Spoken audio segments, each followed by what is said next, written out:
if I actually want to build a meaningful relationship, or like say I want to find a girlfriend, like that overthinking will like ramp itself up to 1,000, and I'll stop myself. Because I'm just like, now I'm too afraid to even just say what's on my mind, you know? Great.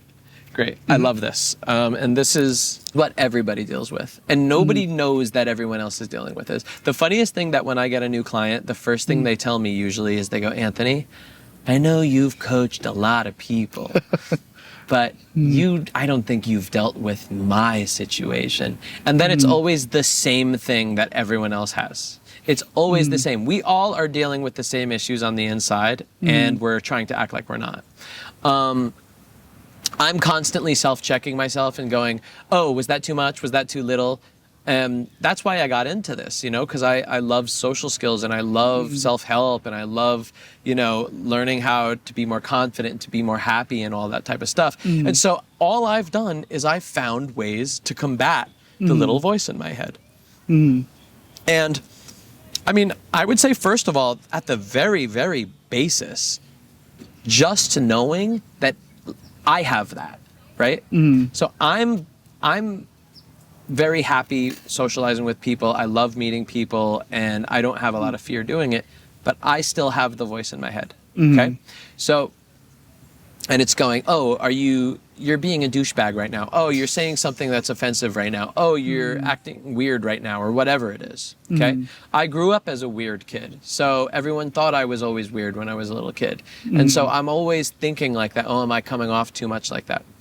What I've realized, dude, is that the more I focus on it, the more I'm gonna focus on it. The more I go, oh yeah, I know it's here, and it's gonna be in the back of my head, just keep plowing through. Keep plowing away and just keep talking. And I noticed if I just say, Anthony, just ride that train. Just ride that train of what's going on right now, the conversation at hand. And just keep focusing on that, and stay away from thinking about, oh, what is he thinking of you right here? Or what do you got to say next? And blah, blah, blah. All that stuff. If I do that, I'm going to fuck everything up. Sure. But if I just say, Anthony, just jump on the train of the conversation and just go full speed ahead. And that's all I'm doing right now. I'm reminding myself of that. I'm hearing the horn. I'm hearing you look over there, right? I'm thinking about all of the things that are going on. I'm looking at my dog here. What is he doing? What's going on? Is this the right situation? Is it annoying that everyone's going behind us instead of passing by? I'm thinking about it all the time. But what am I constantly doing is reminding myself, Anthony, just keep plowing through. Just keep thinking about the interaction and having a good time, and everything will work out. And what I found is the more that I do that, the less I focus on that little guy, that little voice in my head. So that's, first of all, the first thing that you have to remind yourself is it's gonna be there, and it's always gonna be there, okay? It's never gonna go fully away, and that's okay. And just say, it's always gonna be there, and the more I look at it, the more I argue with it, the more I listen to it and talk to it, the bigger it's gonna get. And the more I'm gonna look at it and be like, holy crap, it really built really big now. And it's just gonna keep getting bigger and bigger. The less you focus on it, and the more you focus on whatever you're doing or whoever you're talking to, the smaller he gets, or the further away he gets, okay? That is number one, what you have to remind yourself at all times. And I still remind myself that to this day, okay? If I'm ever going like that, I go, oh, Anthony, you're doing it again. You're doing it again. Back to Raphael. Right? Okay. Number two, I have found that for social skills with me, a lot of my anxieties go away once I start thinking about it in terms of respect. So, for instance, if I'm talking to you right now, you guys are the only people in my life at this moment, right? Because there is only this moment right now. There is no past, there is no future. That's all in our head. Right now is the only moment. And so you guys are the only people in my life at this moment, which means that you guys are the most important people in my life at this moment, which means if I'm talking to you, you're the most important person in my life right now. Okay? There's nobody else more important than you to me. And if I'm thinking about bullshit in my head, You know, oh, did I say this right? Or did I feel that's disrespectful to you. Mm-hmm.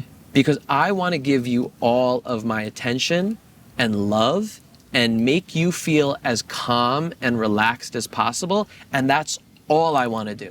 Mm-hmm. Because if I can't make you feel calm and relaxed as possible and comfortable, then we can't connect. Because you're going to have a wall up, you're going to be in your head, you're going to be feeling uncomfortable, and then we can't make something happen. And so, to me, I'm seeing it as disrespectful for me to think about other shit.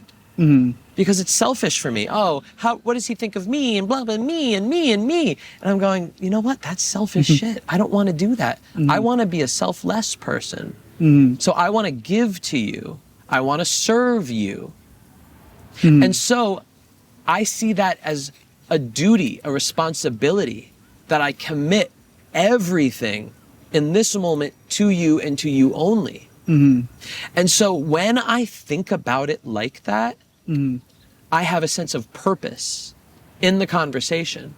And that purpose compels me to have more attention on you and to be more, to listen more and to focus more.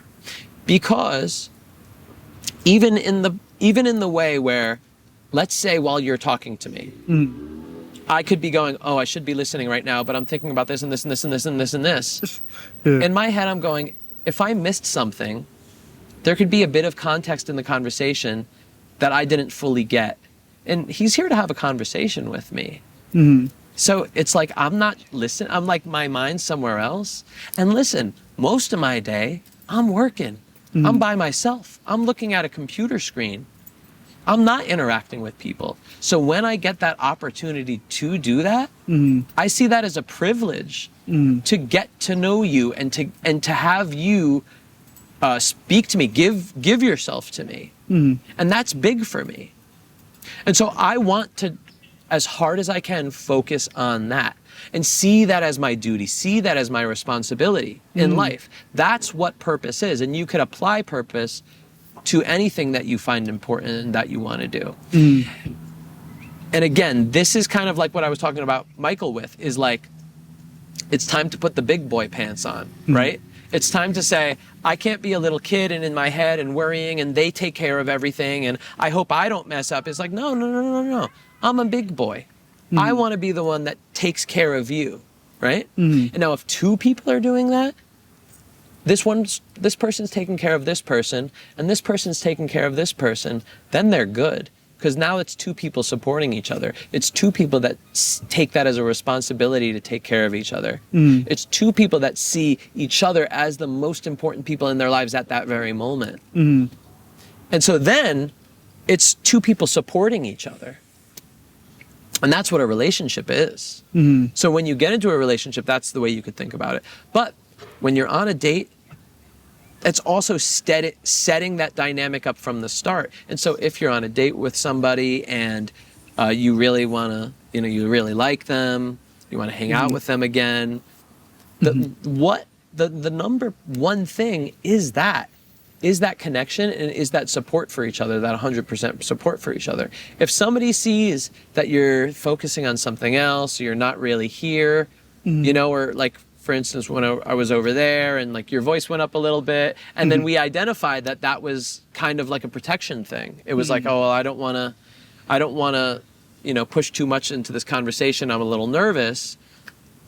That is, if you're like that on a date, that's that person. We'll get to that in a second. Yeah. But if you're on a date and that's happening, the person you're on a date with is taking that as, he doesn't care about me. And if we're in a relationship, I guess that's just going to continue in that way. So tell me about your dates. How is that going? What's your dating life like? Are you interested in talking about this?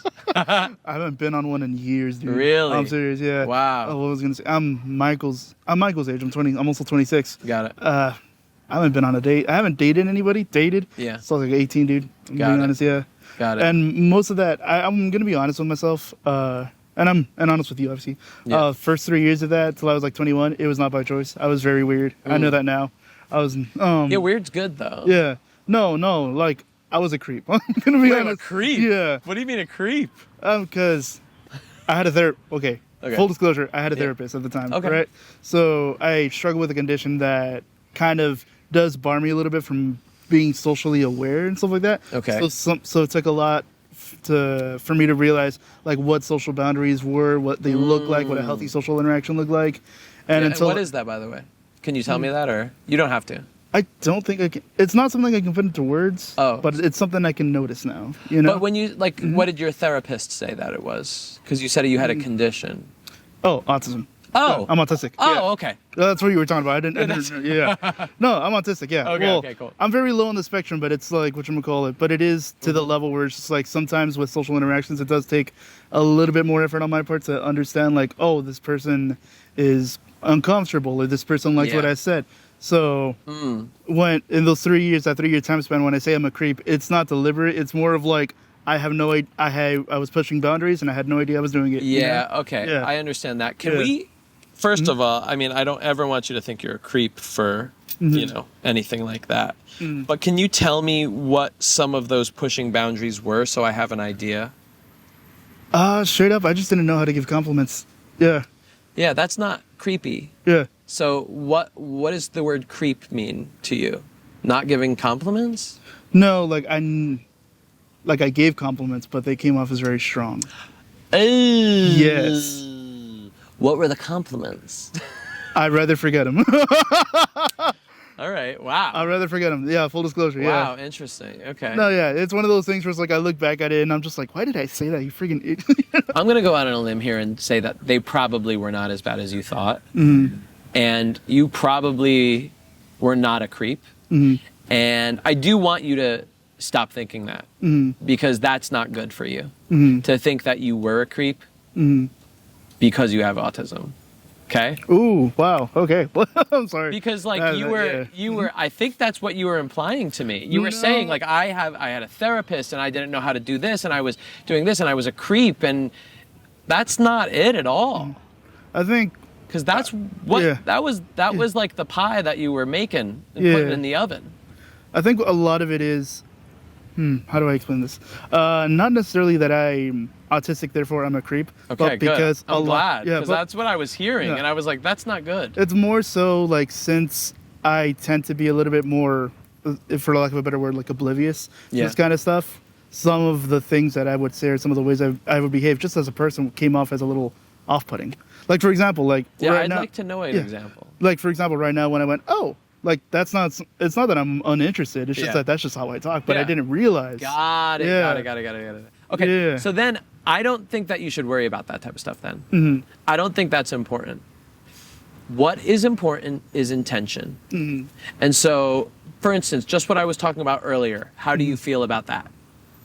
Yeah, let's do it. Yeah. Because that's one of the things that you need to work on. Like as what? well.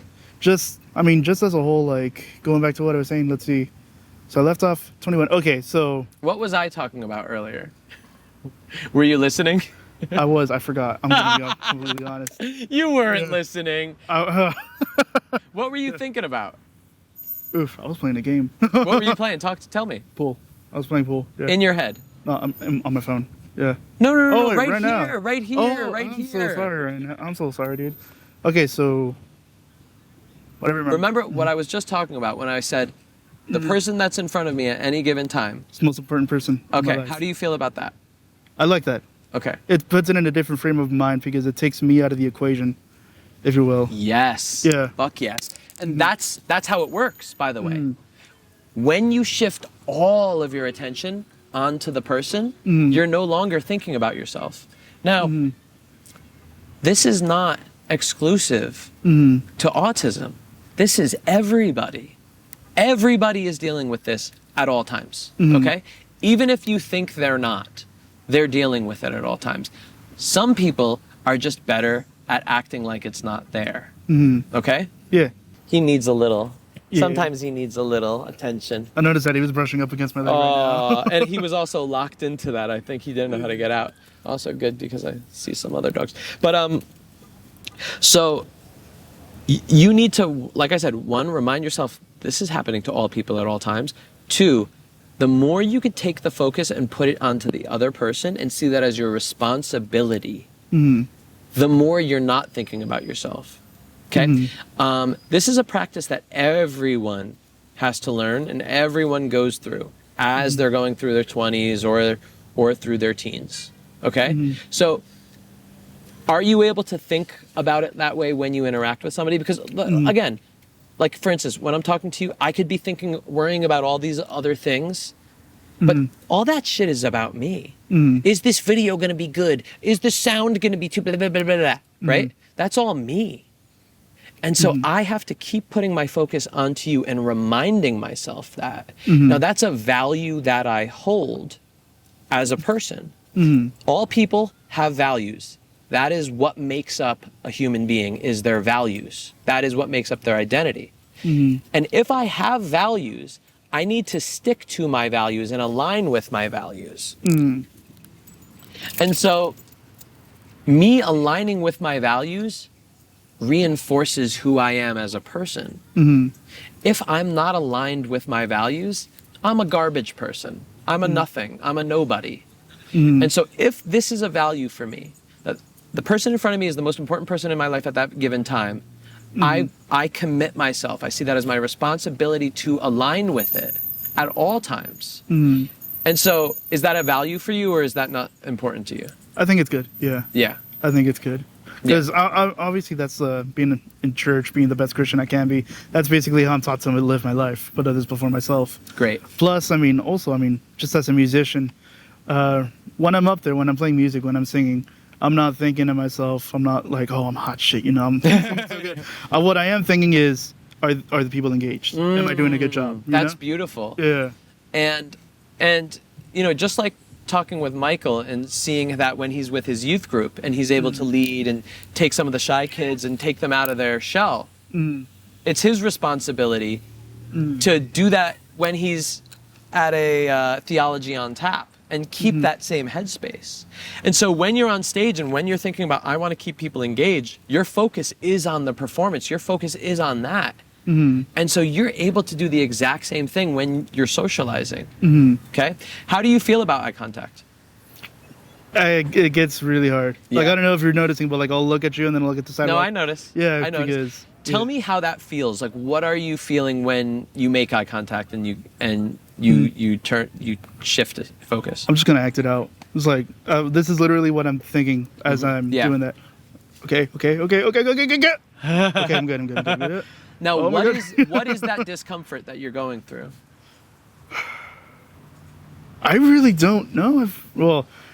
I want to say that I do know, but I don't know how to put it into words. If that makes sense. Yeah. Yeah. I mean. Is it a fear? It's a fear. Is it a fear of confrontation? Is it a fear of what is? Are you able to kind of identify what that feeling is on the inside? I want to say like I'm intimidated, like almost inadequacy, if you will. Beautiful. Thank you for telling me that.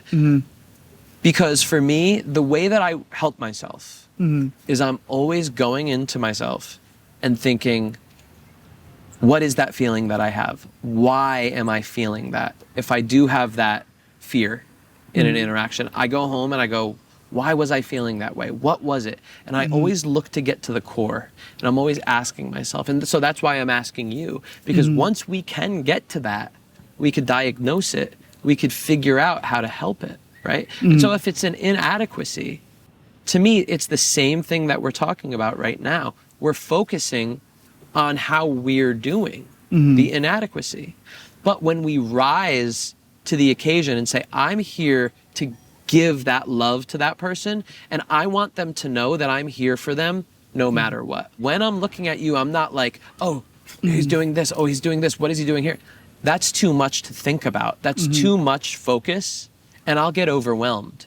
So what I do is I look in your general direction, but I'm in my head kind of just taking you in general. And again, when it comes to the respect thing, I'm going, I want to make sure he's as comfortable as possible.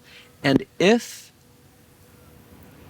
I'm missing certain body languages that you're doing, energetically, just taking it in, I could be going, man, I could be not serving him completely. I could be missing something. What if, while I'm talking to him, while I'm listening to him, when I turn away, he makes a face that I didn't catch? That could tell me more about how he's feeling in this moment. I did not do justice in serving him fully. And so again, I'm always putting it on me to take on that responsibility. How does that feel? It's going to take a lot of work on my part. You're doing a really good job with eye contact right now. Yeah. Okay? I can tell you're really working at it right now. I'm actively listening to what you're saying. I'm like, look right through him. How is it feeling, though? It feels a lot natural. A lot more natural. Yeah. Give me that shit. Yeah. Come on. No, yeah, because it's like I'm listening to. It's interesting. It's like yeah, I guess it's like exactly what you're saying, because it's like I can see right through you, but also like every now and again, I'll focus on your mouth. I'm like, what is he saying? Yes. And then I'll look it up, and then I'm like, okay, this is a lot easier than I thought. Yes. It's just kind of what I've worked with people with autism on eye contact, and it's kind of just like, you're kind of just relaxing into it. It's just, I'm kind of like, I'm not, like I say, it's not really looking at you. It's kind of just taking you in and not even like looking through you. And that helped me. That made me relax with eye contact, because it's not easy for me. I want to be, it would be nice if we could be doing this, and because it would take off that pressure. But again, I want to give you everything I can, and if I'm not looking at you, I'm gonna miss something. And I might say something that might make you uncomfortable. And if I don't see that, if I don't take that in, because I don't want to say see, because if seeing is like too, this, that, and that makes me nervous. But if I just relax into it and look through you, it's almost like I'm emotionally taking you in without consciously going, oh, this. Yeah. I hope that makes sense. It's hard to explain. Yeah. It's, I think I get what you're getting at. Yeah. Because like, I guess my main issue, especially with eye contact, is like I'll hyper focus on like, say they do something for like a split second, but they meant nothing by it. And I'm like, wow, now they think I'm an asshole. Yeah. So that's over going into it. Sure. But let's talk about that too, because I sometimes do that, but I like to actually ask. And remember, just like we were over there and your voice went up, and listen, it was me really joking around. I wasn't taking it seriously, but I noticed a little thing, and I just thought it would be funny to mention it. However, when I am talking to somebody and I do see something a little bit out of the ordinary after I said something, I will ask them. I say, is everything all right?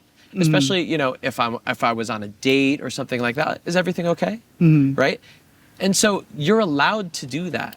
Because what you're doing is you're serving that person. You're checking in on how they're feeling. It's like consent, right? So you're allowed to ask, because we all go crazy if we go, oh God, he did that because, right? Yeah.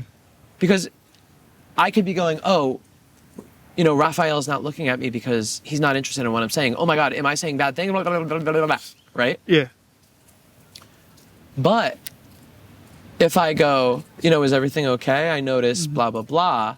And they go, oh, no, don't worry about it. It's just blah, blah, blah. Then I could go, okay, I'm fine.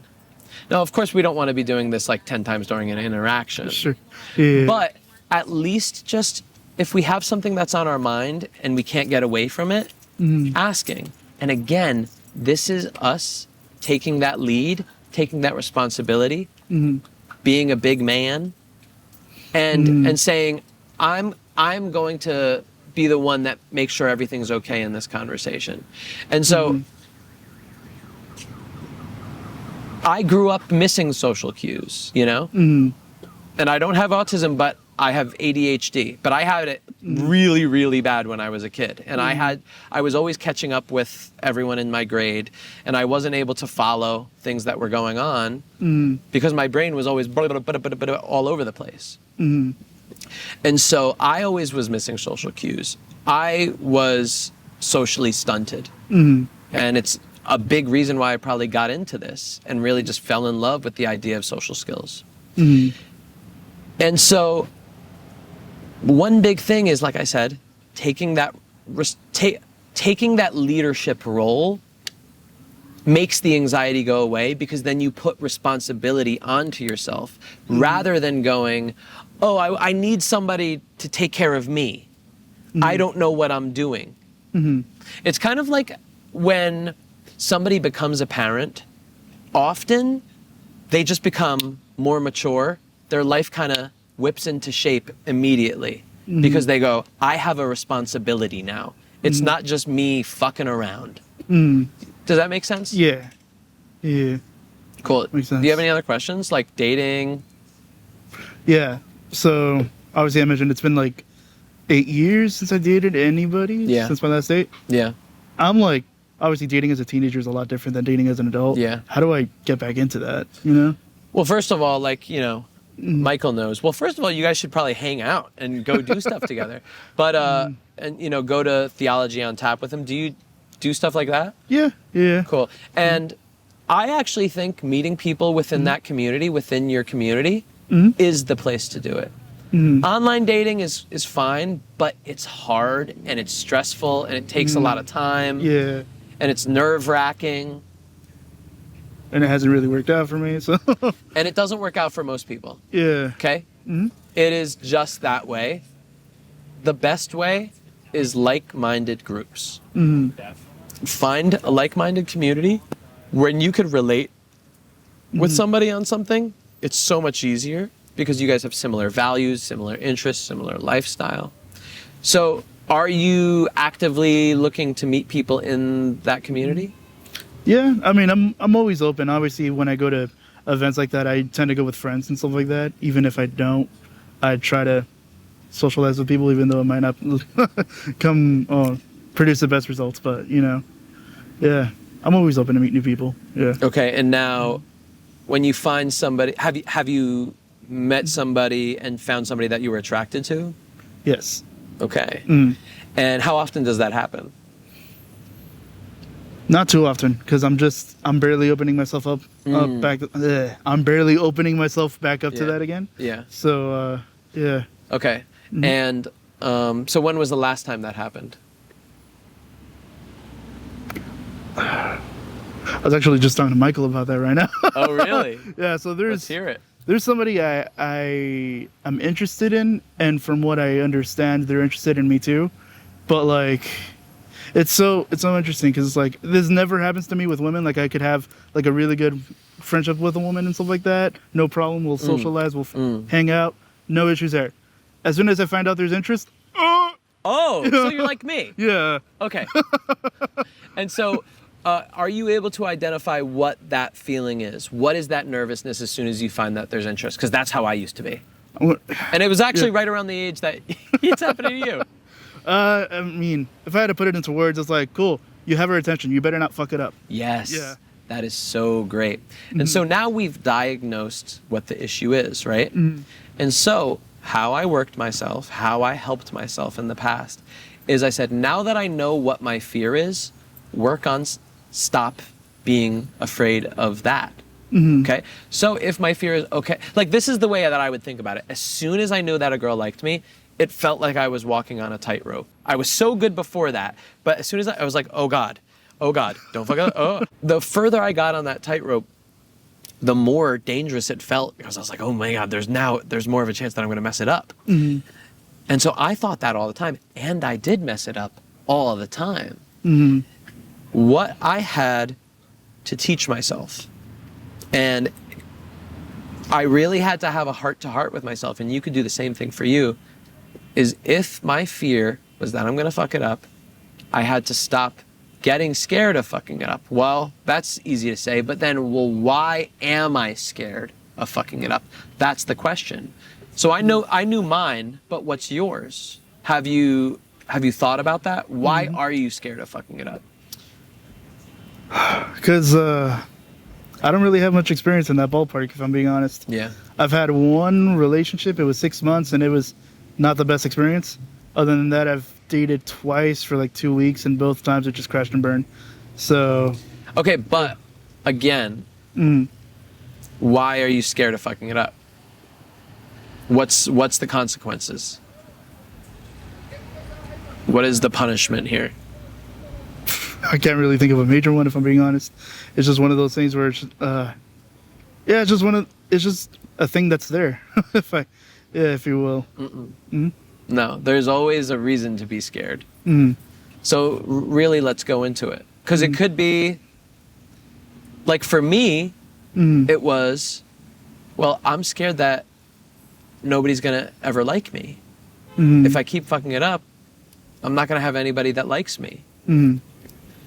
That could be for you. I don't know if it is. It could be I'm scared of everybody knowing that I got rejected. It could be... Are you able to think of it? Because there's always a reason for the fear. There's not just fear for fear's sake. Yeah. I think it's just a fear of repeating the same old cycle over and over again. Because while I haven't dated much people, I have been interested in a lot of people. And a lot of times it turns out into another cheesy, like, unrequited love type of situation. And my biggest thing is, like, I really don't want that happening again, you know? Yeah. You don't want the unrequited love. You don't want to feel this unrequited love, this kind of, like, neediness, and then for the horrible feeling of it not working out. Does it feel really horrible when it doesn't work out? The first few times it didn't, but after a while, after seeing it happen time and time and time again, it just becomes a punch to the gut where it's just like, yeah, that's just your life, dumbass, you know?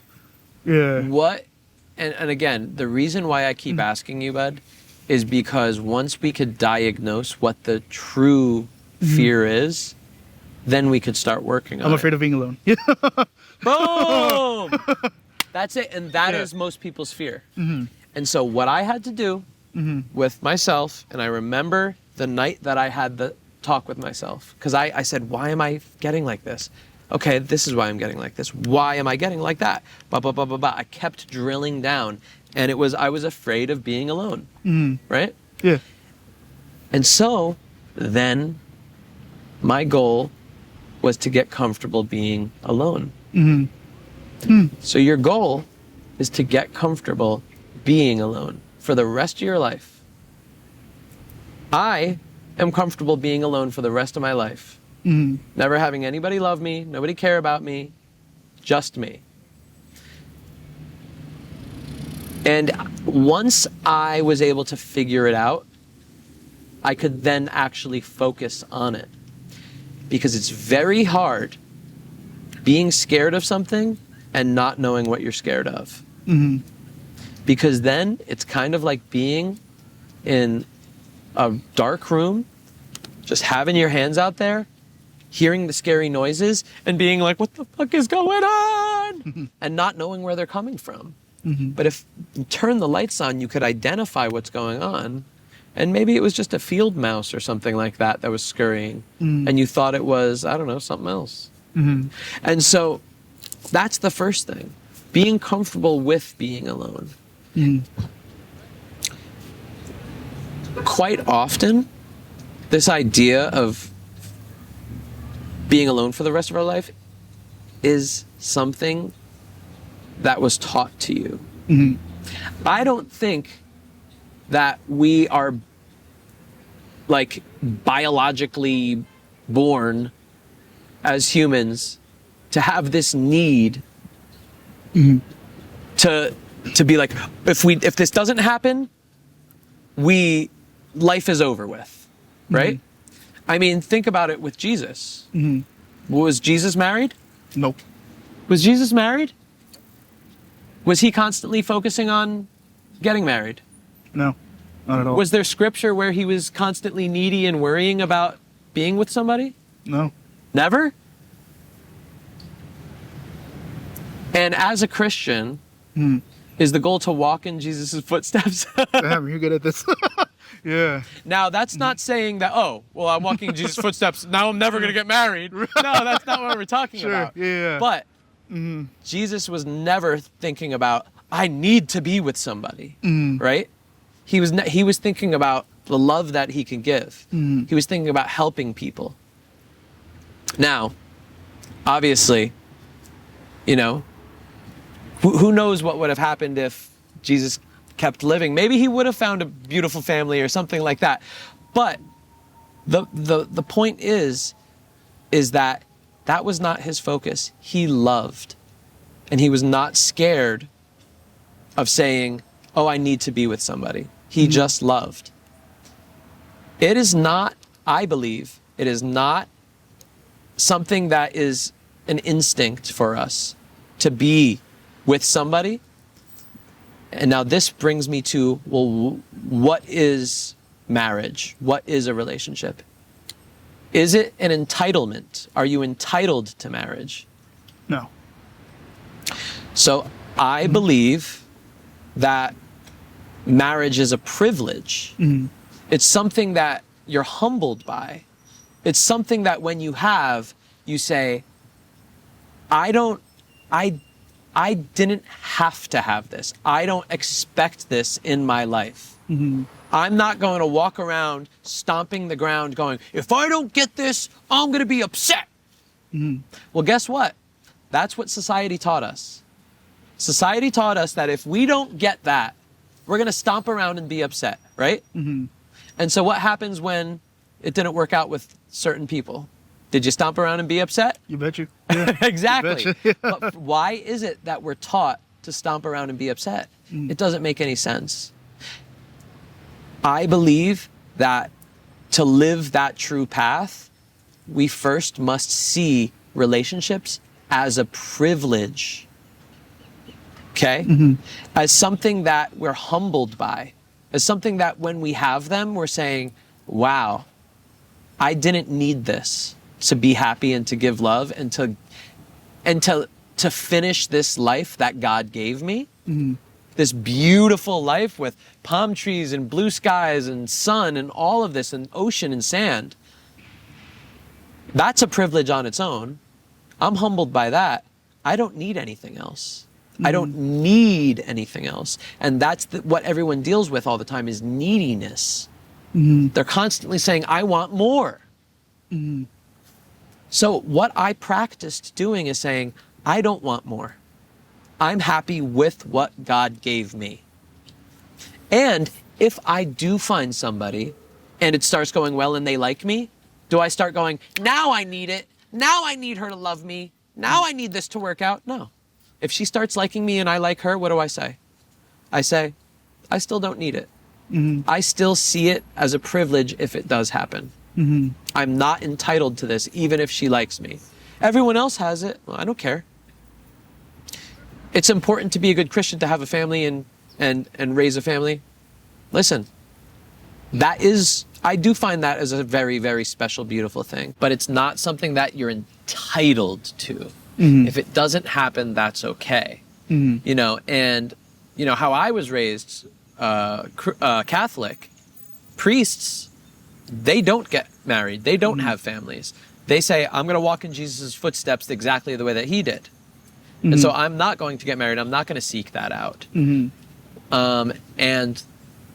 they don't go, oh, well, man, I really, really wish I could have both. No, they go, this is the life that I choose. Nobody needs it. And not everybody has it. It's okay. It's okay if people don't get married. It is all right. It is okay if people don't get into a relationship. It is okay if people don't even date. And I am personally fine if for the rest of my life, nobody even looks my way ever again. I don't care. It's not something that I need. And that's how I got over my neediness. That's how I stopped feeling so nervous when things started going so right in a relationship. When I would meet somebody, I would start dating somebody. Because I used to do this exact same thing that you did, where I was going, oh my God, it's going right. Oh my God, don't fuck this up. Don't fuck this up. Oh my God, you might fuck it up. It's getting so close. You're getting so close to the finish line, Anthony. Don't fuck it up. And then I would fuck it up because I was focusing on it so much. And that's when I had to have that heart-to-heart with myself. And then once I identified that issue, I realized the value that I truly hold which is I don't need to be with somebody. I don't need somebody to like me in order to be happy. That's a value that I hold. And in order to be a good person and a person that lives the life that I want to live, I align with that value every day, reminding myself every morning I wake up and align with my values. In other words, remind myself what I value in life, how it is to live a good life, right? And so for Christians, reading the Bible, right? Going to Mass, all of those things remind you of your values, right? But there's some values that they might not mention, like what we're talking about right here. And so for you, you have to wake up and on your own remind yourself of those values and align with those values. If you don't remind yourself of your values every morning when you wake up, you're not going to remember them. And you're not aligned with your values, then you're not the person that you want to be, right? You're somebody else. Does that make sense? Yeah, it does. Any other questions about dating? I think that's the main obstacle. And it's been, I'm going to be completely honest, full disclosure, it's been getting like kind of worse. Because believe it or not, some of the biggest pressure I've faced, aside from myself, is friends from the church. Believe it or not. Yeah, what do you mean? Unfortunately, they don't. What you just said is like a huge refresher for me, because it's stuff that I've known, but stuff that I've known, but I tend to forget a lot. Yeah. Versus like a lot of times where I'll look at my life and I'll be honest with my friends. They'll be like, "Oh, Ralph, when's the last time you dated?" It's like, it's been years. Dude, what's wrong with you? You know? Got it. And the thing is when they do that, it's like kind of in good fun, or maybe they're just like, they're trying to push you along. They're trying to encourage you. They're trying to joke around with you. And the problem is we could take that seriously on the inside. No, the issue was, at some points they did start taking it seriously too. Wow. Like at some points they're like, well, maybe it's because you do this. Maybe it's because you do that. And I've told them before, I'm like, maybe it's because I'm just not like desperate, you know? Maybe it's just I'm not like, you know, trying to rush into something. They're like, no, maybe it's you know? And do you think that was helping you become desperate and needy? I think so, yes. Wow. As like, I want to say they were well-intentioned. I want to say they were genuinely trying to help me. Yes. But it was detrimental, for sure. Wow. And so it really does match what I was talking about, whereas I don't think we're born with that feeling of neediness, of desperation. I don't think we're born with that. We are born with the need to congregate, to socialize, right? To be around people, to have relationships. But to have this one person, I don't think inside of us that is like, oh, it's built into our brain. And so I think that is taught to us. And we just saw it right now. It was taught to you. It was something that wasn't such a huge focus for you. And now you are allowed to revert back to how you felt in the past. And when if those friends do say that to you again, just remember, those are their values. That's not my value. So they may be living in those values, or maybe they don't even know that they have the wrong values, and eventually they'll mature. It's quite possible, because values can change. Values can evolve over time, right? Where I could have this one value in life. As I get older, I go, oh wait, you know what? I now value this instead.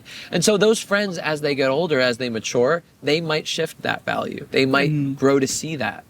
But what you could do is remind yourself, those aren't my values. This is what I value.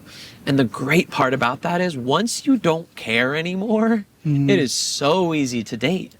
Because you could go on a date and the whole time you could just say, I don't have this pressure to perform, to execute and finish what I'm setting out to do. And if it doesn't happen, oh my God, I'm going to be what they say I am, right? Now you could just say, if it doesn't work out, that's fine. And the amazing part of that is that allows you to be yourself and for you to show your real side.